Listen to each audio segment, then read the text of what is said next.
حضرت ابو ہریرہ رضی اللہ تعالیٰ عنہ فرماتے ہیں، جلیل القدر صحابی فرماتے ہیں، ایک مرتبہ کسی صحابی نے آقا کریم کی دعوت کا اہتمام کیا اور میرے حضور صحابہ کے ساتھ اس غلام کے گھر تشریف لے جا رہے تھے۔ آقا کریم صحابی کے گھر جا رہے تھے، راستے میں حسین بچوں کے ساتھ کھیل رہے تھے۔ سبحان اللہ۔ حسین کھیلتے ہوئے بچوں کے ساتھ مل گئے، اور پھر بچپن میں کھیل ہر چیز سے پیارا ہوتا ہے، نہ کھانے کی پرواہ نہ گھر جانے کی پرواہ۔ آقا کریم نے دیکھا کہ حسین کھیل رہے ہیں بچوں کے ساتھ، اور حسین کو پیار کرنا چاہا، پیار کرنے کے لیے پکڑنے لگے تو حسین آگے بھاگ پڑے، حسین بھاگ پڑے، میرے حضور حسین کے پیچھے بھاگ پڑے۔ اب آپ کو ایک لمحے کے لیے اپنے اس معاشرے میں لے چلتا ہوں، ذرا غور سے بات سنی آپ نے، اسی معاشرے سے آپ کو سمجھاؤں بات۔ اگر ماں باپ پیار کے لیے بچے کو پکڑنے لگے، بچہ ناز کے ساتھ آگے بھاگ پڑے، اور ماں باپ جو ہوتے ہیں وہ پیار کے لیے بچے کے پیچھے بھاگ پڑے، ان کو پیار کے ساتھ پیچھے بھاگ پڑے، بچہ آگے آگے بھاگ رہا ہو، اس وقت منظر کیسا ہوتا ہے؟ اس وقت کیسا منظر ہوتا ہے؟ بچہ ناز دکھاتا ہوا آگے بھاگ رہا ہے، ماں باپ اپنے وہ دل میں بچے کا پیار لیے ہوئے پیچھے پیچھے بھاگ رہے ہیں بچے کو پکڑنے کے لیے۔ تو یہ حسن و حسین کو وہ شہزادے ہیں، انہوں نے اس آغوش میں پرورش پائی ہے کہ جس سر سے سارے ناز بھی تقسیم ہوتے ہیں، سارے پیار بھی تقسیم ہوتے ہیں۔ سبحان اللہ۔ تکبیر، نعرہ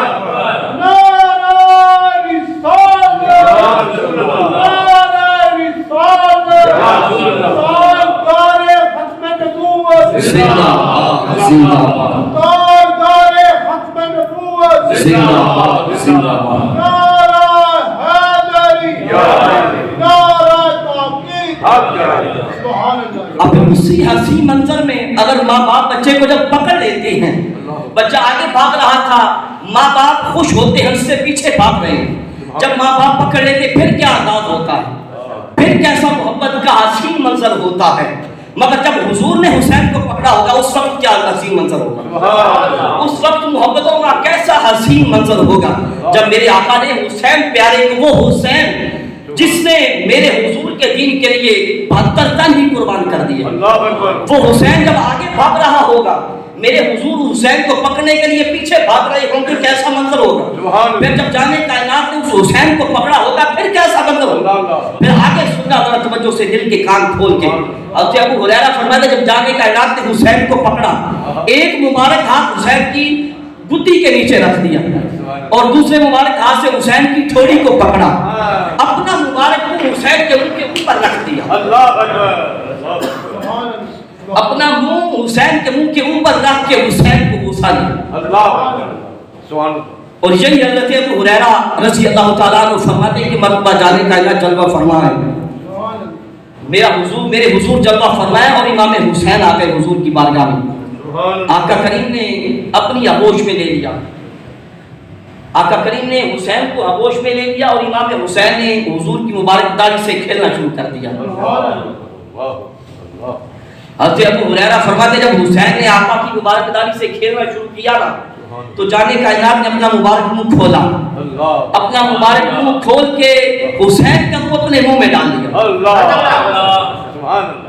حسین کا منہ اپنے منہ میں ڈال دیا اور دعا فرمانے لگے، اے اللہ میں حسین کو محبوب رکھتا ہوں، اے اللہ میں حسین کو محبوب رکھتا ہوں، تو بھی اسے اپنا محبوب بنا لے، تو بھی حسین کو اپنا محبوب بنا لے، اور جو حسین کے ساتھ محبت کرے اسے بھی محبوب بنا لے۔